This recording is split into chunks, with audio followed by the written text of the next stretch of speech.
9장에서 9장 19절부터 할게요. 그러니까 제가 이렇게 넘어간 부분을 그 뒤에 조금 읽어보시면 앞에 있는 내용을 다시 정리하거나 제가 지금부터 있는 부분을 조금 이렇게 서론적으로 이야기해주는 그런 부분이니까 좀 이해하시기 힘들지는 않으실 거예요.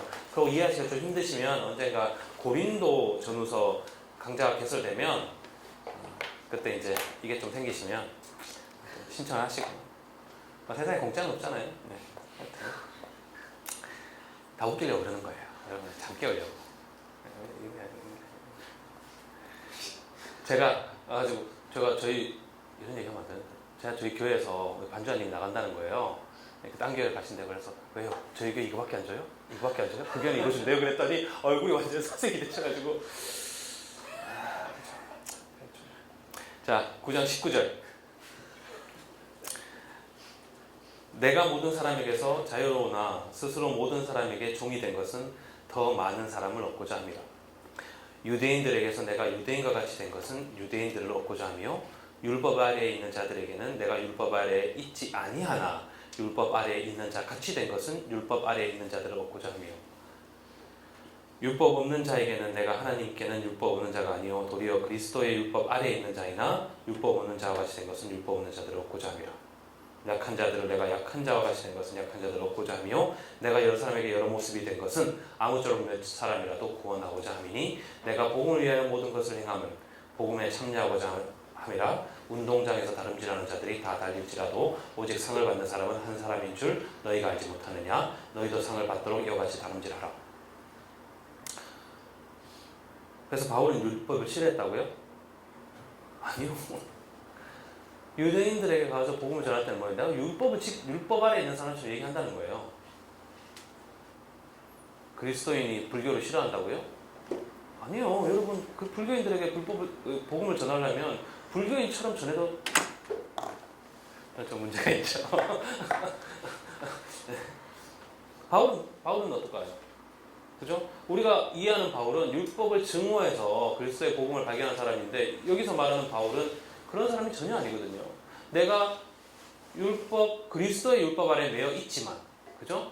그리스도의 율법 아래 없는 그리스 사람 이방인들에게는 가가지고 그리스도의 율법 아래 매여 있지 않는 것처럼 얘기한다는 거예요. 그러니까 에지프나시라는 것이 한마디로 어떠한 종교적인 형식, 종교적인 어떤 법칙, 그리고 사회적 법칙, 문화적 법칙을 완전히 넘어서는 거죠. 어떻게? 그들의 삶에 그리스도의 십자가가 드러나게 하기만 할 수 있다. 그들이 그리스도를 믿은 입술로 고백하게 하는 게 아니라 그들의 삶 자체가 그 십자가에 달리신 그리스도의 삶이 될 수 있다면 나는 머리도라도 깎고 절이라도 들어갈 수 있다라는 식으로 해석할 수도 있지 않을까 저는 그렇게 생각해요. 그 정도의 각오가 있는 거죠, 바울은. 우리 감리교신학대학교의 총장 학장님이셨던 변선원 선생님께서 종교 간의 대화라는 것을 시도하시다가 감리교단에 대해 가지고 목이 잘려가지고 2년 만에 비병에 돌아가셨는데 바울은 박수를 치러주지 않을까 그런 생각이 듭니다. 지금 한국 사회의 문화적 갈등보다 종교적 갈등이 얼마나 심합니까? 그 종교적 갈등이 결국 불교와 어떤 카톨릭과 이런 종교 간의 갈등을 해결 못하니까 지금 어떻게 된 거예요? 기독교 안의 교파의 갈등과 교회 간의 갈등으로 변질되고 있는 거잖아요. 그들을 포용하지 못했기 때문에 스스로도 포용할 수 없는 종교가 되어버린 거죠. 바울은 이것이 종교라면 바울에게 있어서는 너무나 이상한 거예요. 거기 안에 그리스도가 없는 거예요. 여기까지 하겠습니다. 녹음되고 있기 때문에. 자, 제가 그 길을 가고 싶은 생각은 없죠. 네. 자, 성경에 나와 있으니까 얘기했을 뿐입니다. 성경에 나와 있는 성경에. 내가 그런 거예요, 성경에. 자, 게다가 바울은 굉장히 욕심이 많은 사람이었던 것 같아요. 내가 달리기를 하는 거예요. 나는 무조건 1등을 해야 된다. 근데 바울이 달리기를 해서 1등을 하려면 바울은 어떻게 되죠? 꼴찌가 되는 거죠. 그리스도의 복음입니다. 나는 꼴찌를 하기 위해서 열심히 달리겠다. 얼마나 멋있습니까? 나는 꼴찌를 하기 위해서 열심히 달리겠다. 23절, 25절 이기기를 다투는 자마다 모든 일에 절제하나니 그들은 썩을 승자의 관을 얻고자 하되 우리는 썩지 아니할 것을 얻고자 하노라. 그러므로 나는 다름질하기를 향방 없는 것 같이 아니하고 싸우기를 허공을 치는 것 같이 아니하며 내가 내 몸을 쳐서 복종하게 함은, 그러니까 내가 내 몸에 더 나아지고자 하는 것, 더 나은 사람으로 다른 앞에 서고자 하는 것, 더 교만하고 싶어 하는 것, 그래서 내 몸에 십자가가 드러나지 않게 하는 내 몸을 쳐서, 그죠? 죄를 짓는 자기의 몸을 쳐서 복종시키는 게 아니고요. 그리스도의 십자가의 흔적을 내 몸에 안기 위해서 그것을 싫어하는 내 몸을 친다는 거예요.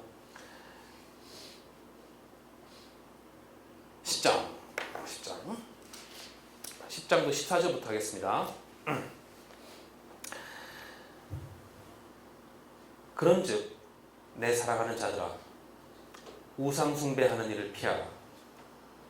나는 지혜 있는 자들에게 말한 것 같이 하노니 너희는 내가 이르는 말을 스스로 판단하라. 보세요. 바울이 그 전에 우상이 뭐라고 그랬어요? 아무것도 없는 거라고 그랬죠. 근데 지금 우상 숭배하는 일을 피하라 그래요. 이 우상은 아무것도 아닌 우상이 아니라 무엇인가 있는, 존재하는 어떤 우상이죠. 그러니까 우상인데 그냥 그 껍질만 있는 게 아니라 이 우상은 존재하는 우상이에요. 자, 그래서 바울이 다시 얘기하는 거예요. 지혜 있는 자들에게 말한 것 같이 하느니 내가 이르는 말을 스스로 판단하는 말이에요. 지금 내가 다른 말을 하고 있다는 거예요. 그러면서 우리가 축복하는 바 축복의 자는 그리스도의 피에 참여함이 아니며 우리가 떼는 떡은 그리스도의 몸에 참여함이 아니냐. 이게 이제 말이 참여한다는 뜻이죠. 떡이 하나요 많은 우리가 한 몸이니 이는 우리가 다 한 떡에 참여합니다. 그러니까 그리스도 안에 있다는 얘기예요. 그리스도 안에 있어야 된다. 딴 데 가면 안 된다 이런 얘기죠. 육신을 따라 난 이스라엘을 보라. 제물을 먹는 자들이 제단에 참여하는 자들이 아니냐. 그런즉 내가 무엇을 말하느냐. 우상의 제물은 무엇이며 우상은 무엇이냐. 그러니까 우상이 이제 헷갈리겠죠. 읽는 사람들이. 그러니까 내가 지금 말하는 이 우상의 제물이 무엇이고 이 우상이 무엇이냐면 무릇 이방인이 제사하는 것은 누구에게 하는 거예요? 귀신에게 하는 것. 이걸 영어로 하면 demon. 하나님께 제사하는 것이 아니니 나는 너희가 demon과 교제하는 자가 되기를 원하지 않노라. 여기서 demon이 뭘까요? 이게 황제 숭배를 얘기하는 거라고 저는 생각을 해요. 거의 바울이 로마의 황제 숭배 사상을 찍어서 얘기하는 경우가 거의 없는데, 왜냐하면 바울의 서신은 바울이 자기의 그 엘리트에게 비밀리에 보낸 편지가 아니라 회람 서신이잖아요. 모든 사람이 볼 수 있는 거잖아요. 그러니까 거기에다가 박정희는 사탄의 종이고 그놈을 거꾸로 틀어야 된다 그러면 누가 오겠어요? 박정희 독재자의 충복되고 있지 않겠어요? 바울이 그런 얘기를 안 해요. 근데 여기는 거의 분명하게 이제 얘기를 하고 있는 것 같아요. 그러니까 내가 우상이라고 얘기한 그 우상 아니고 그냥 껍데기, 그건 신들, 그러니까 뭐 주피터, 뭐 출산들아, 뭐 이런 애들이고, 그건 이제 아무것도 아니라는 거예요. 그냥 웃고 즐기는 거고, 개 콘서트 같은 건데, 귀신의 잔에 참여하는 것, 귀신에게 제사를 드리는 것, 이것은 이제 황제를 숭배하는 거고, 황제 하나님의 아들이라 불리는 그 당시에 로드 오브 로드, 주의 주, 킹 오브 킹, 왕의 왕, 이 로마의 황제에 대한 제사에 참여하는 것, 이것은 바로 귀신의 잔에 참여하는 거고, 이것이야말로 그리스도의 축복의 잔하고는 완전히 다른 거라는 거죠. 그런데 이게 제가 보기에는 통일성이 있는 거죠. 왜냐하면 그 앞에 세상의 지혜라고 하면서 이미 완전히 갈랐었잖아요. 그리고 그 세상의 지혜를 담당하는 사람이 로마의 황제고, 그러니까 여기서 바울은 로마의 황제 숭배 사상에 참여하는 것 자체가 우상이 아니라 그것은 실제하는 우상이고 실제하는 귀신이고 실제하는 악마라는 거죠. 21절 너희가 주의 잔과 귀신의 잔을 겸하여 마시지 못하고 주의 식탁과 귀신의 식탁에 겸하여 참여하지 못하리라. 그러니까 둘 다는 절대 안 되는 거예요. 절로 가려면 절로 꺼지고 여기 있으려면 절대 가지 말라는 거죠. 그러니까 이것은 바울이 금욕주의나 세상과 완전히 분리되는 분리주의가 아니죠. 그죠? 한국의 정치를 비판한다고 해서 한국으로부터 분리되는 게 아니잖아요. 그게 잘못됐다고 하는 거죠. 그러니까 이게 정치 담론과 종교 담론의 차이예요. 그 당시는 정치와 종교가 분리되어 있지 않았기 때문에. 근데 이게 종교 담론이 되면 마치 세속은 귀신의 땅이고 교회 안에 들어오면 이제 거룩한 곳이니까 어떤 거룩한 공간과 시간대를 완전히 나누어서 교회를 거룩하게 하고 예배의 시간을 거룩하게 하는 거지만, 바울에게 있어서 거룩함이라는 것은 하나님의 지혜와 그리스도의 십자가의 공동체 안에 그런 삶을 사는 것 자체가 거룩한 거잖아요. 그러니까 그것은 종교적인 제의하고 상관이 없는 거죠. 상관이 없다기보다는 여기에서는 없는 것으로 보인다는 거죠. 모든 것이 가하나 모든 것이 유익한 것이 아니에요. 그렇죠, 그렇잖아요. 모든 것이 다 안 되는 게 아니에요. 모든 것이 가하지만 유익한 것은 아니요. 모든 것이 가하나 모든 것이 덕을 세우는 것은 아니니 누구든지 자기의 유익을 구하지 말고 남의 유익을 구하라. 무릇 시장에서 파는 것은 양심을 위하여 묻지 말고 먹으라. 이는 땅과 거기에 충만한 것이 주의 것이니라. 불신자 중 누군가 너희를 청할 때에 너희가 가고자 하거든 너희 앞에 차려놓은 것이 무엇이든지 양심을 위하여 묻지 말고 먹으라. 누가 너희에게 이것이 재물이라 말하거든 알게 앉아와 그 양심을 위하여 먹지 말라. 그러니까 여기 다시 명확하게 하는 거죠. 황제 숭배는 안 돼. 그렇지만 오해는 하지 마. 세상과 싸우라는 얘기 아니야. 세상을 그냥 격리시키라는 얘기 아니라 세상 너희도 모르고 먹어서 괜찮다는 거예요. 괜찮다는 거예요. 근데 알았는데 양심에 문제가 되고 그래? 그럼 먹지 마. 그러니까 바울이 자기의 생각을 기재하는 방법을 고민해 보시면 굉장히 지금의 어떤 그 교회 시스템에서 이야기되는 거하고 좀 다를 겁니다. 29절 내가 말한 양심은 너희의 것이 아니요 남의 것이고 어찌하여 내 자유가 남의 양심으로 말미암아 판단을 받으리요. 만일 내가 감사함으로 참여하면 어찌하여 내가 감사하는 것에 대해 비박을 받으리요. 그러즉 너희가 먹든지 마시든지 무엇을 하든지 다 하나님의 영광을 위하여 하라. 이게 무슨지 이제 명확해졌죠. 하나님의 영광을 위하여 하라. 막든지 뭐든지 하나님의 영광으로 뭐를 하라는 게 아니라 먹든지 마시든지 너희들이 그 안에서 자유함을 얻는 거고, 그리고 그것 자체 안에서 너희들이 이 공동체 안에서 그리스도의 십자가를 전하고 거기 안에서 세상의 지혜가 아닌 영의 지혜가 있으면 그것이 하나님의 영광을 위해서 자동적으로 하나님의 영광을 위해서 하는 거죠. 유대인에게나 헬레인에게나 하나님의 교회에게나 거치는 자가 되지 말고 나와 같이 모든 일에 모든 사람을 기쁘게 하여 자신의 유익을 구하지 아니하고 많은 사람의 유익을 구하여 그들로 구원을 받게 하라. 내가 그리스도를 본받는 자가 된 것 같이 너희도 나를 본받는 자가 되라. 하나님의 영광을 나타낸다고 하는 것은 단순히 내가 믿는 하나님이 올바르기 때문에 다른 사람은 다 틀렸고 내가 믿는 방식으로만 믿으면 된다는 것이 아니라 그 사람, 모든 사람, 하나님을 믿는다고 하는 다른 사람들 또는 믿지 않는 사람들의 삶의 방식을 인정해주고, 그리고 그들의 삶 속에서 어떻게 하면 그들에게 하나님의 십자가의, 예수 그리스도의 십자가의 삶의 의미를 얘기해 줄 수 있을까로 고민하는 것이 하나님의 영광을 돌리는 거죠. 내가 내 자신을 세상으로부터 격리시키고 종교적인 제의로 내 자신을 거룩함으로 포장하고 경건성으로 무장하고 난 다음에 세상을 비판하고 세상을 욕하고 세상을 심판을 떠든다고 해서 그 사람이 절대 하나님의 영광을 드러내는 게 아니라 라고 읽을 수 있겠죠. 자, 11장은 여성분들에게 죄송합니다. 넘어가도록 하겠습니다. 다음에 고린도전서 이제 세미나가 있을 때 한번 정말 죽을 듯이 한번 바울을 까고 까지 않기도 하고 그래 보도록 하겠습니다. 근데 저는 이제 기본적으로 바울이 그 당시의 어떤 삶의 상황에서는 괜찮은 생각이라고 생각을 해요. 그래서 가끔씩 이제 여성 신학자분들하고 욕을 먹기도 하지만 뭐 바울이 신이 아니잖아요, 그죠?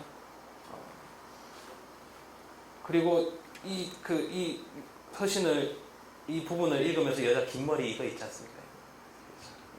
그것을 어떤 식으로 해석하느냐에 따라서 이제 이 통일성에 맞춰서 해석할 수도 있고 이것 자체만을 가지고 바울을 비판할 수 있다고 생각합니다. 그렇지만 지금 이제 그게 요가 아니고 지금 이 고린도전서에 나타나는 어떤 바울의 어떤 공동체를 살아가는 방식에 대한 이야기니까 일단은 좀 이따가 시간이 있으면 얘기를 좀 하도록 하고요. 성만찬 제정 이거 하려고 그랬는데 제가 시간을 보니까 일단 넘어가고 시간이 나오면 하죠. 12장 갑니다.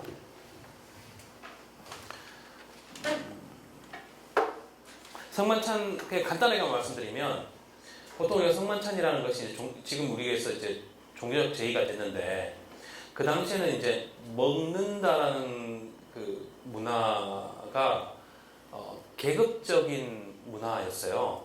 그러니까 지금도 그러죠. 그 학교에 돈 많은 애가 있으면 그리고 끝나면 맨날 맛있는 거 사주고 그러면 그 애들이 옆에 이제 애들이 붙잖아요.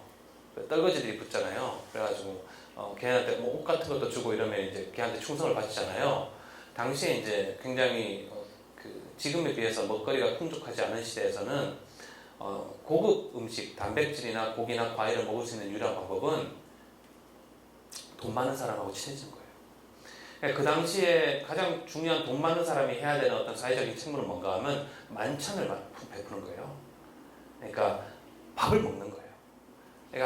그러니까 불러서 친구들을 불러가지고 잔치를 벌이는 것 자체가 어떤 일이 있어서 잔치를 벌이는 게 아니라 하나의 자신이 돈이 많은 부자로서 사회에 벌이는 하나의 책무였다고요.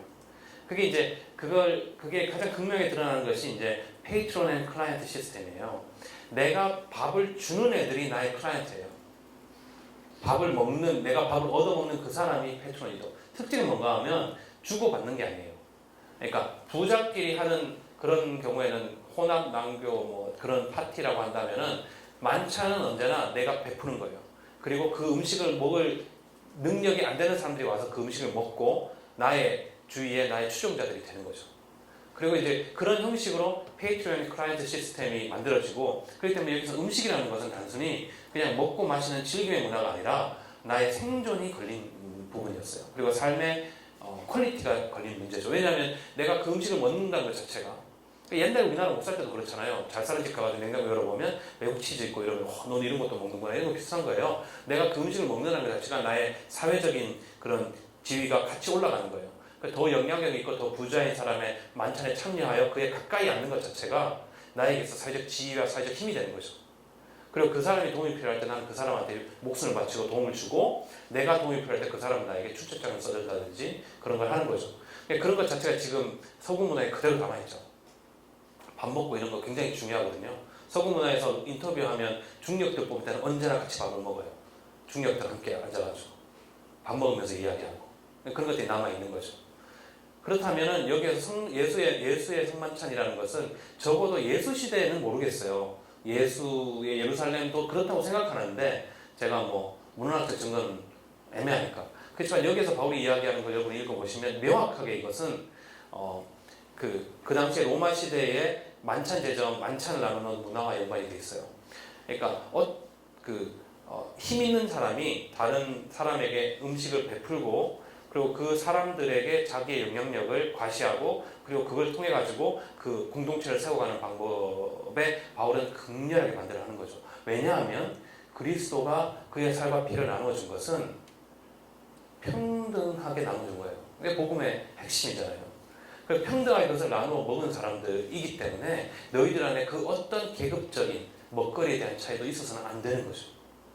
그게 초대교회에 약간 나타나는 것이고 그 자체를 우리는 하나의 어떤 그런 재산을 나누는 거라고 생각하지만 저는 그것을 계급을 타파하는 방법이라고 생각하는 거죠. 계급을 타파하는 방법이기 때문에 로마 제도에 가장 극명하게 반응할 수 있다고 생각해요. 많은 사람들이 오해를 하는 게 필란트로피, 그러니까 뭐죠? 그 자비가 가득한 어떤 그런 나눔이 가득한 어떤 것이 그리스도 공동체의 핵심이라고 생각하는데 자비가 가득한 공동체는 역사적으로 언제나 있어 왔어요. 자비가 가득한 공동체의 약점은 뭔가 하면요. 그 자비를 나누어줄 힘 있는 사람이 언제나 있어야 되는 거예요. 여기도 그렇죠. 지금 이 사회가 이거는 그렇잖아요. 뭐 청아람이나 이것도 거기에도 이렇게 받쳐주는 사람이 독지가가 있으니까 모든 사회는 기부의 문화에 의해서 이게 이루어져 가는 거잖아요. 그러니까 결국 이게 더 권위 있는 사람, 더 많이 가진 사람이 있어야만 그 공동체가 유지되는 거예요. 바울은 아니야라는 거죠. 만약에 그리스도 공동체라는 게 있다면은 더 많이 나는 사람, 더 많이 가진 사람에서 그 공동체가 유지되는 게 아니라 철저하게 그 반대로 유지돼야 되는 거죠. 그러니까 지금의 교회가 만약에 신앙의 직결제도가 가진 것을 중심으로 직제가 되어 있다면 바울은 이거는 정말로 귀신의 그만하겠습니다. 자, 좀 위험한 발언을 막 하는데 하여튼 그러니까 성만찬은 바울이 여기서 얘기하는 것은 저는 생각에는 그저 먹을 것을 나누어서 할렐루야 살자는 게 아니라 기본적으로 사회 구조를 혁명시키고자 하는 먹거리를 통해 가지고 사회 구조를 혁명시키고자 하는 것이 있고 예수의 성만찬 자체가 그때부터 시작해서 당시의 초대 공동체에게는 그러한 의미가 있을 것이다. 그리고 지금의 우리는 어떤 평등이라는 개념에 너무 익숙하지만 그 당시의 사람들은 절대 그렇지 않거든요. 그래서 자기가 평등하지 않다는 것이 너무나 당연한 사회에서 그리스도의 살과 피를 함께 분급받은 사람으로서 참여한다는 것은 엄청난 그 혁명적인 계급 사회에 대한 타파였을 것이다 라고 생각을 합니다. 자, 12장. 형제들아, 신령한 것에 대하여 나는 너희가 알지 못하기를 원하지 아니하노니 너희도 알거니와 너희가 이방인으로 있을 때에 말 못하는 우상에게로 끄는 그대로 끌려갔느니라. 그러므로 내가 너희에게 알리노니 하나님의 영으로 말하는 자는 누구든지 예수를 저주할지라 하지 아니하고 또 성령으로 아니하고는 누구든지 예수를 주시라 할 수 없느니라. 그러니까 예수가 아니다라고 너희들은 절대 말할 수 없다 이런 얘기죠. 은사는 여러 가지나 성령은 같고 직분은 여러 가지나 주는 같으며 또 사역은 여러 가지나 모든 것을 모든 사람 가운데서 이루시는 하나님 같으니 각 사람에게 성령을 나타내심은 유익하게 하려 하심이라.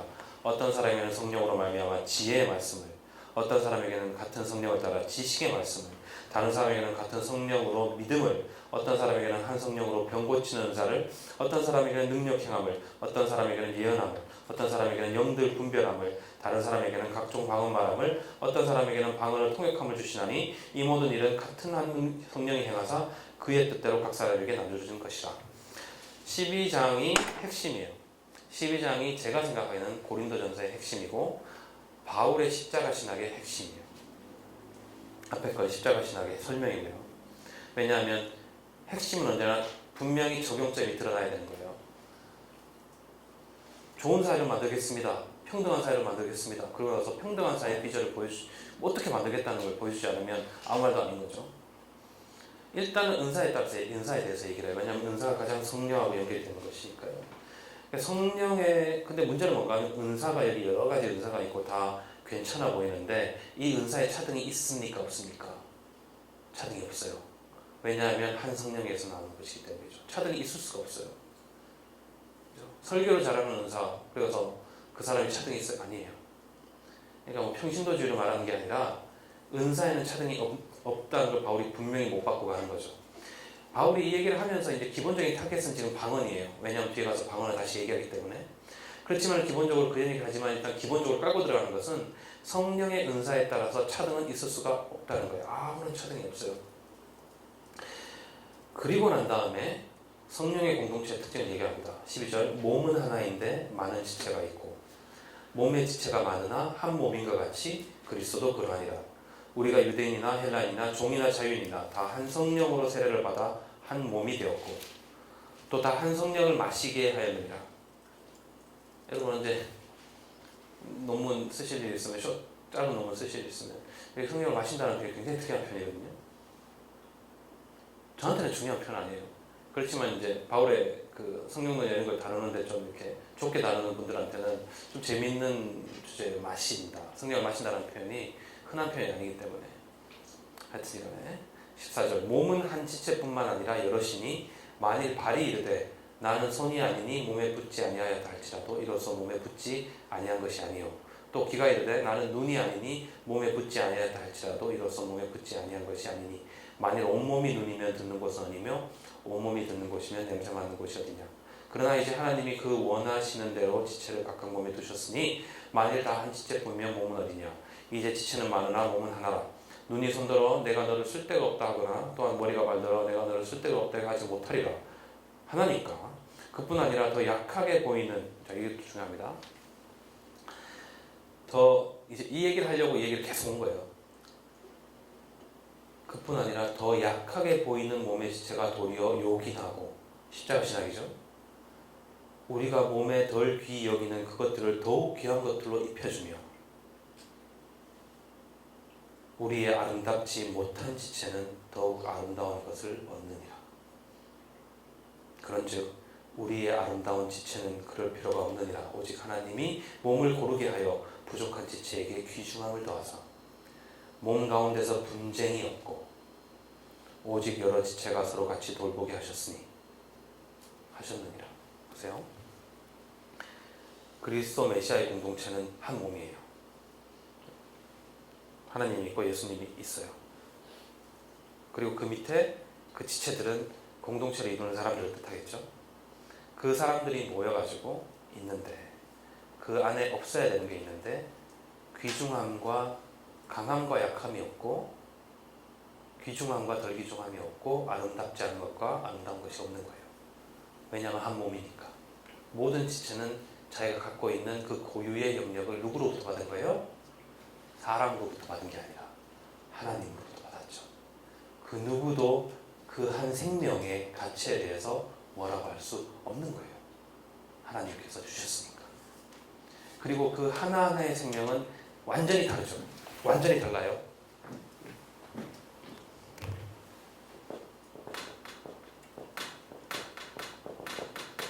싱귤러리티. 싱귤러라는 말이 굉장히 재밌는 말이에요. 그러니까 이건 싱귤러한 거야 라고 했을 때 이것은 그냥 하나예요. 그러니까 이게 완전히 다른 하나인 거예요. 다른 것과 다른 뜻이에요. 이게 하나라는 뜻이 아니라 이 하나는 다른 것과 다른.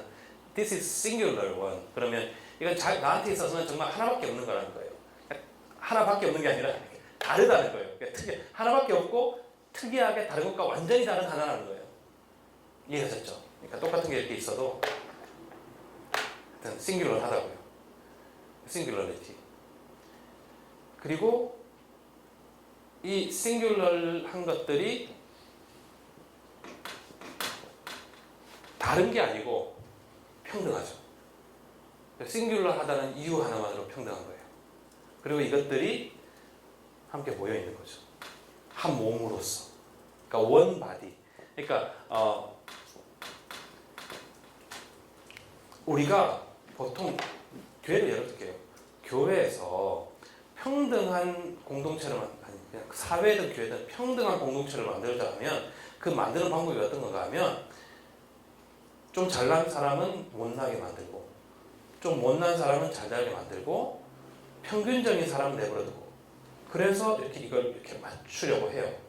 그 스핑크스의 수수께끼도 나오죠. 스핑크스가 이렇게 만나면 내놓고 길면 자르고 짧으면 늘리잖아요. 그러니까 그런 식으로 평등을 만들려고 하죠. 이퀄리티라는 거. 돈이 많은 사람은 그 돈을 뺏어서 돈이 없는 사람한테 주고, 그러니까 그리고 중간에 있는 사람은 내버려두고, 그러면 평등해진다고 생각하잖아요. 평등의 돈이라고 하면 좀 애매한데 그건 제가 찬성을 하니까. 근데 여기에 평등의 개념은 뭐를 말살시키는 거예요. 뭘 말살시켜요? 그 사람의 개성을 말살시켜야 되죠. 그러니까 공산주의가 실패한 이유가 뭔가 하면 평등을 하기 위해서 평등한 사회를 만들기 위해서 개인의 싱귤러한 것을 말살하는 거죠. 그래서 교육도 획일화하고 출산도 획일화하고 사회 자체를 획일화해서 모든 사람이 평등하게 만든 거예요. 그렇지만 지금 바울이 이야기하고 있는 것은 모든 건 다 싱귤러하지만 이 싱귤러한 것이 모여서 이퀄리티를 이루는 거예요. 누구에 의해서? 하나님에 의해서. 하나님과 그리스도에 의해서. 어떻게? 원 바디를 이루어서. 그러니까 싱귤러하지만 하나고 하나 안에 있지만 다 동등한 거예요.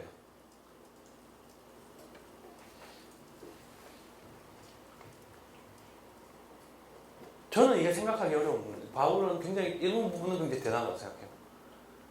참고로 말씀드리면 존 룩 낭시라는 학자가 있어요. 한국에서 유명하니까 존 룩 낭시나 존 룩 낭시라고 찾는데 그 선생님이 그 사람이 갑자기 singular plurality 이런 얘기를 해요. 그러니까 왜냐하면 싱귤러가 왜 중요한가 하면 내가 개성이 있어요. 내가 독특해야 다른 사람한테 나누어 줄 수 있는 게 있는 거예요. 그러니까 내나 저 사람이 똑같으면 평등해서 평등한 똑같은 인간이면 나는 그 사람과 교통할 필요가 없는 거예요. 나는 나 혼자 사는 거예요. 이게 이제 컨슈머리즘 같은 거잖아요. 난 나 혼자 내 개인주의 이런 거잖아요. 아니면 난 싱귤러해요. 그러니까 내가 다른 사람에게 나누어 줄 수 있는 거예요. 그런데 내가 싱귤러하면서 싱귤러한 사람들과 한 몸을 이루었을 때는 그 한 몸은 엄청나게 많은 것을 다른 사람한테 나눠줄 수 있는 거죠. 그리고 그 공동체는 다른 것들에게 열려져 있죠. 그러니까 개성을 잃지 않으면서도 모든 개인들이 다 개성을 잃지 않으면서도 그들이 평등하고 그들이 한 몸을 이루면서도 닫혀져 있지 않죠. 열려져 있는 거잖아요. 왜냐하면 바울이 언제나 중요한 건 웰커밍. 지금까지 무슨 유대인들에게는 유대인처럼 누구한테는 누구처럼 뭐뭐 하지만 뭐뭐 아닌 것처럼 법이 있지만 법이 없는 것처럼 계속 이런 어려운 어떤 상상력을 가지고 계속 이 공동체의 비전을 실현하려고 하는 이유는 완전히 로마의 제국의 지혜, 사람의 지혜와 완전히 다른 어떤 것을 이루어주기 위한 거예요. 그리고 이것을 바울은 어떻게 생각하면 그것은 메시아의 공동체, 예수의 십자가의 신학을 바탕으로 나타나는 공동체를 이루기 위해서 이것을 이제 만들어가는 거죠. 싱귤러 하면서도 이퀄하고 그러면서도 하나의 몸이고. 자, 그렇게 되면요, 이게 이루어지잖아요. 이런 상황이 이루어지잖아요. 그런데 여러분 잘 머릿속에 안 잡히죠. 이게 들어보세요. 이걸 상상해 보세요. 26절. 만일 한 지체가 고통을 받으면 모든 지체가 함께 고통을 받고, 한 지체가 영광을 얻으면 모든 지체가 함께 즐거워하는 공동체.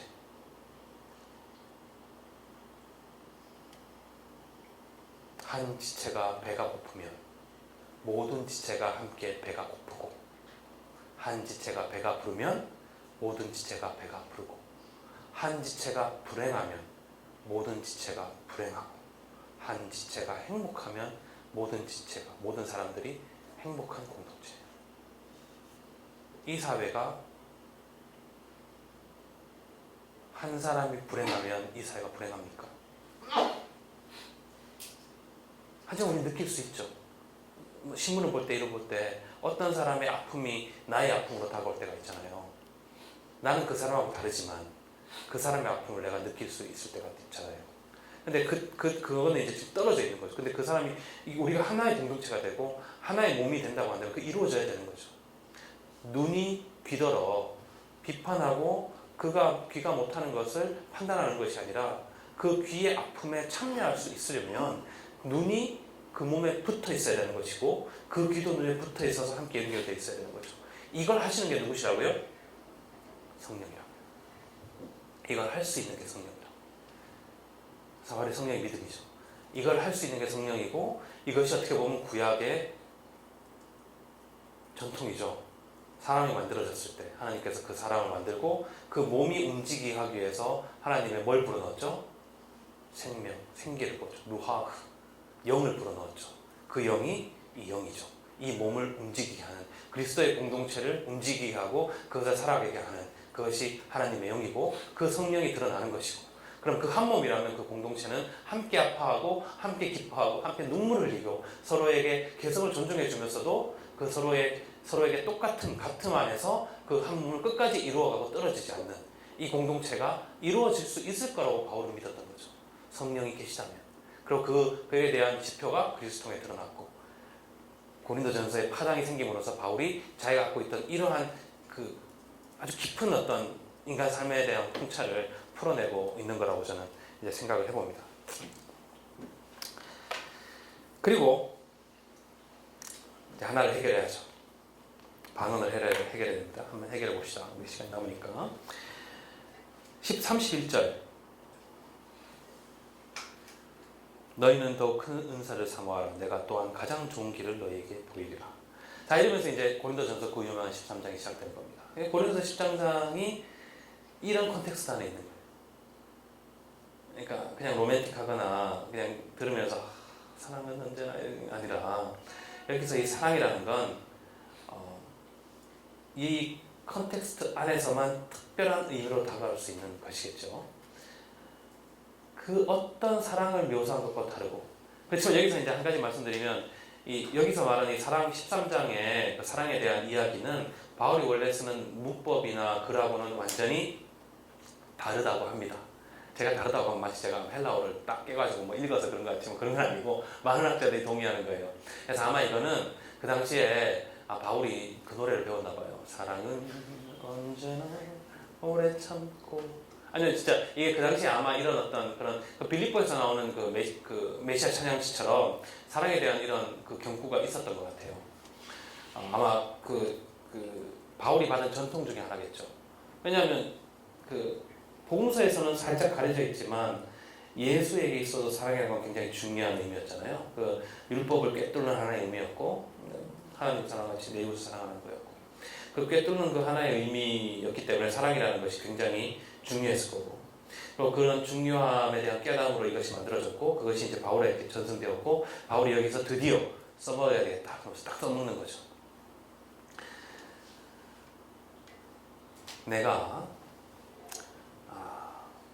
히브리어하고 헬라어하고 영어하고 독일어하고 내가 여러분이 뭐 이런 일본말하고 하더라도 천사의 말까지 할지라도 사랑이 없으면 아무 의미가 없고 내가 예언하는 능력이 있어 모든 비밀과 모든 지식을 알고 또 산을 옮길 만한 모든 비밀이 있을지라도 사랑이 없으면 내가 아무것도 아니야. 생각해보세요. 초기 공동체가 바울이 만드는 게 아니니까 초기 공동체가 예수의 공동체로부터 그들이 모여서 이러한 얘기를 암송하고 이것을 이제 즐겨 암송하고 여기에 대한 의미를 깨달아 갔다고 생각해보세요. 은사 중심주의의 신앙이 얼마나 험한 것을 이미 알고 있었던 거죠. 내가 내게 있는 모든 것으로 구제하고 이게 이제 그 필란트로피 그거 있잖아요. 베푸는 거. 또 내 몸을 불사르게 내어줄지라도 사랑이 없으면 내게 아무 유익이 없느니라. 사랑은 오래 참고 원유하며 시기하지 아니하며 자랑하지 아니하며 고만하지 아니하며 무례하게 행치 아니하며 유익을 구하지 아니하고 성내지 아니하며 악한 것을 생각지 아니하며 불의를 기뻐하지 아니하며 진리와 함께 기뻐하고 모든 것을 참으며 모든 것을 믿으며 모든 것을 바라며 모든 것을 견디니라. 이게 뭐예요? 성령의 열매잖아요. 바울이 얘기했던 성령의 열매잖아요. 그래서 이 사랑이라는 건 뭔가 어떤 내가 느끼는 것, 내가 생각하는 것이 아니라 하는 거죠. 하는 거죠. 하는데 뭐예요? 언제나 이것은 뭐에 필요한 거예요? 내가 공동체를 이루어 갈 때 필요한 거예요. 참아야 되죠. 공동체 안에서 참아야 되죠. 견뎌야 되죠. 내어줘야 되죠. 바라지 말아야 되죠. 그죠? 유익을 구하지 말아야 되죠. 나의 영광을 바라지 말아야 되죠. 모든 걸 주는 그야말로 주는 것. 그야말로 행동으로 보여주는. 그야말로 줌의 행동의 결정판이 사랑인 거죠. 줌으로 나타나지 않고 여기에 공동체를 세우는 걸로 사랑이 나타나지 않으면 사랑이 없는 거라 다름없고 아무리 은사가 가득하고 아무리 찬양이 가득하고 아무리 예배에 능력이 가득하고 성령의 은혜가 가득하다 할지라도 아무것도 아닌 거예요. 우리는 부분적으로 알고 부분적으로 예언하니 온전한 것이 올 때는 부분적으로 하는 것이 피하리라. 내가 어렸을 때는 말하는 것이 어린아이와 같고 깨닫는 것이 어린아이와 같고 생각하는 것이 어린아이와 같다가 장성한 사람이 되어서는 어린아이를 버렸노라. 우리가 지금은 거울로 보는 것이 희미하나 그때는 얼굴과 얼굴을 대하여 볼 것이요 지금 내가 부분적으로 하나 그때는 주께서 나를 아신 것 같이 내가 온전히 알리라. 그런즉 믿음, 소망, 사랑 이 세 가지는 항상 있을 것인데 그 중에 제일은 사랑이라. 왜? 믿음, 소망. 바울이 믿음, 소망 엄청 좋아하잖아요. 여러분이 알잖아요. 갈라디아서까지. 믿음, 소망 엄청 좋아하는 거 알잖아요. 사랑이래요. 사랑이래요. 그러니까 이 정도 되면 더 이상 바울은 지금의 그리스도 공동교회 안에서 이해될 수 있는 인물은 아니죠. 그러니까 그렇다고 다른 건 아니고 훨씬 더 큰 인물이죠. 그리고 교회의 어떤 그런 그 릴리전, 교회가 아니라 릴리전, 종교라는 것 안에 묶어둘 수 있는 인물이 또한 아니죠. 그리고 그렇게 이해할 수도 없는 사람이죠. 그렇게 이해하려고 한 역사가 개신교의 역사고 또 거기에 대해 비판은 우리 굉장히 보수적인 우리 김세훈 선생님도 하고 계시지 않습니까? 김세훈 선생님하고 미국에서 그거 했었어요. 이렇게 몇 번 학자 모셔놓고 이렇게 그래도 믿음으로 구원받는 거 아니냐. 그러니까 김세훈 선생님이 지금 선생님께서 말씀하시는 것은 이거 했잖아. 종교개혁자들이 생각했던 그런 신학을 그대로 반복하고 있는 거예요. 하나님이 이렇게 말씀하시더라고요. 엄청 재밌었습니다. 뒤에서 웃느라고 정말 배꼽 째진 줄 알았습니다. 자, 이런 거 해도 됩니까? 잘라주세요. 잘라주세요. 저 김세윤 선생님 존경합니다. 사랑합니다, 김세윤 선생님. 네. 자, 14장. 사랑을 추구하며 신령한 것들을 사모하되 특별히 예언을 하려고 하라. 방언을 말하는 자는 사람에게 하지 아니하고 하나님께 하나니 이는 알아듣는 자가 없고 영으로 비밀을 말함이라. 자, 이제 방언에 대한 얘기를 하는 거예요. 방언이 제일 문제예요. 지금도 방언이 제일 문제죠. 기본적으로 방언은 사도행전 전통에서 보면 방언은 뭐였습니까? 예? 그죠. 외국어를 해야 돼요. 그러니까 방언의 능력이 있다. 외국어를 잘하는 사람이에요. 방언의 능력이 있으신 분.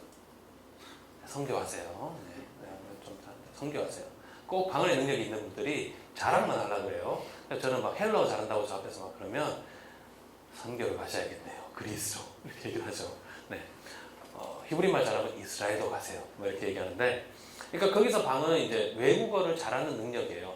그러니까 그 사도행전 전통에서 선교라는 것이 이제 이방 선교라는 것이 완전히 열리면서 복음에 대한 새로운 깨달음이 생기고 예수의 부활에 대한 어떤 그 그레이트 커맨드먼트라는 것이 완전히 확립되면서 제일 그 초대 공동체에 중요했던 건 이제 외국어를 할 수 있는, 그래서 다른 문화와 다른 나라의 복음을 전할 수 있는 사람들이 필요했어요. 그러니까 그러한 과정들을 저는 하나의 내러티브 형식으로 쓴 거죠. 물론 그냥 갑자기 딱 받아가지고 이제 외국말을 잘하게 되는 경우도 있죠. 그렇지만 저는 좀 드물다고 생각해요. 왜냐하면 제가 언제나 그걸 위해 기도하거든요. 히브리어를 꿰뚫게 해주시옵소서.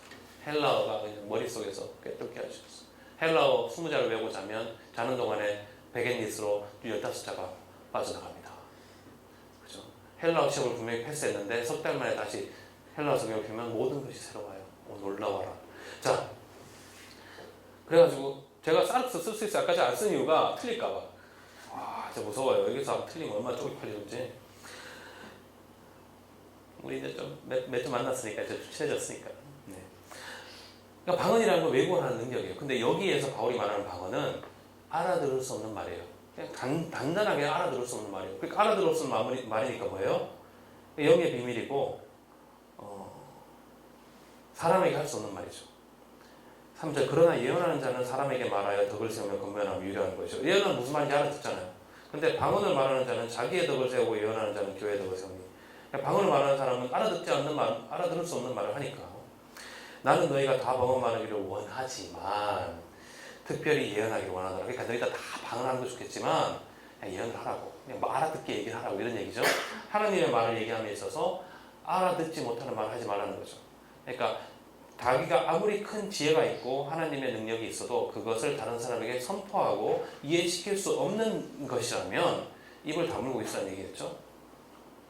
그런즉 형제들아, 내가 너희에게 나아가서 방언으로 말하고 계시나 예언이나 가르치는 것으로 말하지 아니하면 너희에게 무엇이 유익하리요. 한마디로 자기가 만약에 방언을 얘기하고 막 계시 이런 걸 얘기했다면 너희들이 알아들었겠냐, 이런 얘기입니다. 피리나 검은고와 같이 생명 없는 것이 소리를 낼 때에 그 음의 분별을 나타내지 아니하면 피리 부는 것인지 검은고 타는 것인지 어찌 알게 되리요. 그죠? 만일 나팔이 분명하지 못한 소리를 내면 누가 전투를 준비해요. 그러니까 여기에서 이제 바울이 분명해지죠. 바울이 여기서 말하고자 하는 것은 분명히 방언이라는 건 뭔지 모르겠지만 그냥 알아들을 수 없는 말을 얘기하는 거예요. 이와 같이 너희도 혀로서 알아듣기 쉬운 말을 하지 않으면 못 알아듣으니까 정말 이렇게 말하는 거죠. 그 말하는 것을 어찌 알리요? 이는 허공에다 말하는 것이라. 이같이 세상의 소리의 종류가 많으나 뜻없는 소리는 없나니 그러므로 내가 그 소리의 뜻을 알지 못하면 내가 말하는 자에게 외국인이 되고 말하는 자도 내게 외국인이 되니 그러므로 너희도 영적인 것을 사모하는 자인즉 교회의 덕을 세우기 위하여 그것이 풍성하기를 구하라. 그러므로 방언을 말하는 자는 통역하기를 기도할지니, 방언을 말하는 자는 통역하기를 기도할지 무슨 말이겠어요? 네가 말하는 게 무슨 말이, 네가 말할 수 있어야 된단 말이겠죠. 그죠? 좀 말하기 한마디로 디스를 하는 거예요. 그러니까 방언이라는 사람이 알아듣지 못할 말을 하면서 뭔가 영적인 힘과 능력을 과시하는 어떠한 문화에 대해서 전혀 덕이 되지 않는다는 거죠. 교회에 덕이 되죠. 근데 이렇게 얘기할 수 있는 이유는 있죠. 그것이 정말 영적으로 의미가 있고 하나님의 말을 할지라도 바울이 이때까지 한 말이 있으니까 얘기할 수 있는 거죠. 그러므로 14절, 내가 만일 방언으로 기도하면 나의 영이 기도하거니와 나의 마음은 열매를 맺지 못하리라. 그러니까 저는 이게 뽀듯이 성경에 살아있는데 저는 교회에서 기도할 때 방언으로 저 이런 얘기하면 또 저를 아는 분이 또 저에게 이해를 못하겠어요. 그리고 뽀듯이 성경에 이런 말이 딱 있는데, 물론 바울 서신이 성경이라고, 바울 서신이 성경 안에 있으니까요. 성서 안에 있는데 무슨 가면 방언하면서 뭐 방언을 받기를 기도하라고 그러고 막 방언학교 이런 거 이해를 못하겠어요. 도대체 어디에서부터 이게 생겼는지 모르겠습니다. 그래서 방언 받는 게 좋지 않습니까? 그러면 저는 성경 어디에? 그러면 이제 머뭇할 때 딱 고린도전서 14장 딱 펴가지고 딱 보여주는 바울. 어떤 영적인 능력도 그것이 이해되지 않으면 교회 덕이 되지 않습니다. 죽은 사람을 버떡버떡 살려요? 그것이 이해되지 않으면 교회 덕이 되지 않는 거죠. 바울은 덕이 된다면 써먹기도 하겠지만 말이죠. 적어도 바울은 서신에서 자기가 죽은 사람을 살렸다는 일을 한 적이 없죠. 사도행전에서 나오죠. 15절, 그러면 어떻게 할까? 내가 영으로 기도하고 또 마음으로 기도하며 내가 영으로 찬송하고 또 마음으로 찬송하리라. 그렇지 아니하면 네가 영으로 축복할 때 알지 못하는 처지에 있는 자가 네가 무슨 말을 하는지 알지 못하고 네 감사에 어찌 아멘하리요.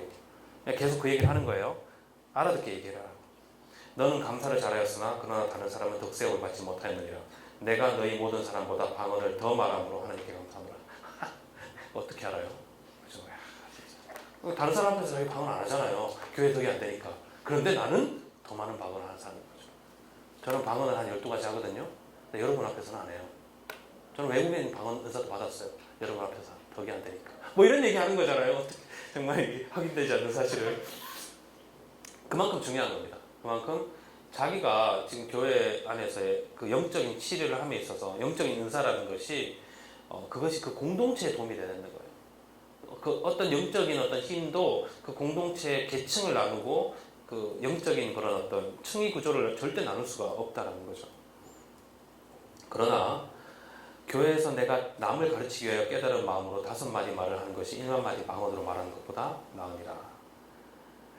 자, 이제 방언에 대한 얘기를 쭉 이렇게 합니다. 그래서 방언을 그 교회 덕이 되게 하고, 그리고 그런 의미에서 이제 교회 안에 어떤 그런 그 질서를 세우는 그런 부분에 대해서 얘기를 하죠. 자, 5분이 남았는데 남은 시간 잠깐 이제 15장 고린도서 15장의 부활에 대해서 잠깐만 읽어보겠습니다. 형제들아, 내가 너희에게 전한 복음을 너희에게 알게 하노니 이는 너희가 받은 것이요 15장 또 그 가운데 선 것이라. 자, 내가 너희들에게 복음을 전했는데 이는 너희가 받은 것이고 또 그 가운데 선 것인데 너희가 만일 내가 전한 그 말을 굳게 지키고 헛되이 믿지 아니하면 그로 말미암아 구원을 얻으리라. 그리고 이제 너희들이 받았죠. 그러니까 바울은 뭐예요? 바울도 받았죠. 그죠? 3절 내가 받은 것을 너희에게 먼저 전하였노니. 그러니까 내가 너희한테 복음을 전할 때 내가 받은 것을 전하고, 그러니까 내 말이 아니라 내가 받은 것을 전하고, 그 다음에 아마 자기가 생각하는 복음도 따라 전했겠죠. 자, 이제 초대교회에 전수되었던 첫 번째 복음의 내용이 나오는 거예요. 이는 성경대로는 예언대로라는 뜻이겠죠. 그 사람들한테는 성경이 이제 그 히브리 바이블이니까요. 구약 성서. 구약에 기록된 대로 그리스도께서 우리 죄를 위하여 죽으시고, 대속이란 말이 없어요. 이제 우리 죄를 위하여 죽으셨죠. 장사 지낸 바 되었다가 성경대로 사흘 만에 다시 살아나사 게바에게 보이시고 후에 12제자에게와 그 후에 500의 형제에게 일시에 보이셨고, 그 중에 지금까지 대다수는 살아있고 어떤 사람은 잠들었으며 죽었다는 얘기죠. 그 후에 야고보에게 보이셨으며, 자, 이제부터는 이제 우리 전통이 없는 거죠. 주의 형제 야고보에게도 나타났대요. 그 후에 모든 사도에게와 맨 나중에 만삭되지 못하여 난 자와 같은 내게도 보이셨느니라. 나는 사도 중에 가장 작은 자라. 나는 하나님의 교회를 박해하였으므로 사도라 칭함 받기를 감당하지 못할 자니라. 그러나 내가 나 된 것은 하나님의 은혜로 된 것이니 내게 주신 그의 은혜가 헛되지 아니하여 내가 모든 사도보다 더 많이 수고하였으나 내가 한 것이 아니요 오직 나와 함께 하신 하나님의 은혜로라. 그러므로 나나 그들이 나 이같이 전파하며 너희도 이같이 믿었느니라. 자, 결론적으로 바울이 누가 제일 큰 사도예요? 이 바울의 말에 따르면 바울이 제일 큰 사도죠. 왜냐하면 바울이 제일 작은 사도니까. 이게 바울이 생각하는 방식이 의미가 있는 것 같아요. 내가 가장 큰 사도다. 내가 제일 많은 일을 했다. 그럼 내가 제일 작은 자다. 난 나의 약점을 다 알고 내가 이것에 부끄러워하지 않는다. 그러니까 내가 제일 위대한 사도인 거죠. 내가 겸손한데 내가 제일 겸손하기로 치면 내가 최고다. 이게 복음. 이게 복음. 제가 생각하기엔. 그러니까 처음에 전환받은 복음이 있죠. 그걸 전했죠. 그게 뭔가 하면 예수께서 성경대로 나셨고 죽으셨고 부활하셨고 증인들이 있고, 그리고 나의 복음은 뭔가 하면 내가 가장 낮은 자가 됨으로써 가장 높은 자가 되는 거예요. 성경 복음서도 있죠. 근데 이게 복음, 이때까지 읽었던. 그런데 자 12절 여기까지 하죠. 자, 제가 박사 논문으로 제가 앞으로 박사 논문에 대해서 얘기하지 않으면 논문이 통과가 안 된다 보다 이렇게 생각하시면 됩니다. 제가 한 2주 안에 지금 쇼부가 날 것 같은데 정말 영어라는 건 정말 고쳐서 내도 또 쓰라고 고쳐서 또 내쓰라고 교수님 디스하는 거 아니고요. 정말 이게 그죠? 처음에는 그래요. 써서 내기만 하면 붙여줄 것처럼 얘기해요. 정말 이렇게 써서 이렇게 써도 되나? 이렇게 써도 되나? 딱 내는 그 순간에 얼굴 싹 바꿉니다. 이래서 되겠어? 이거 고쳐 이거 고쳐. 근데 처음에는 제가 좀 이상했어요. 근데 이게 원래 교수님이 학생을 다루는 방법인가 봐요. 이제 워낙 잘 자신감이 없어 못 쓰니까 쓰기만 하면 될 것처럼 얘기하다가 다 쓰고 딱 내면 그때부터 미친 듯이 이제 그래서 고치게 하는 거죠. 자, 오늘 고린도전서를 읽었는데 여기 안에 믿음으로 구원받는 얘기가 없죠.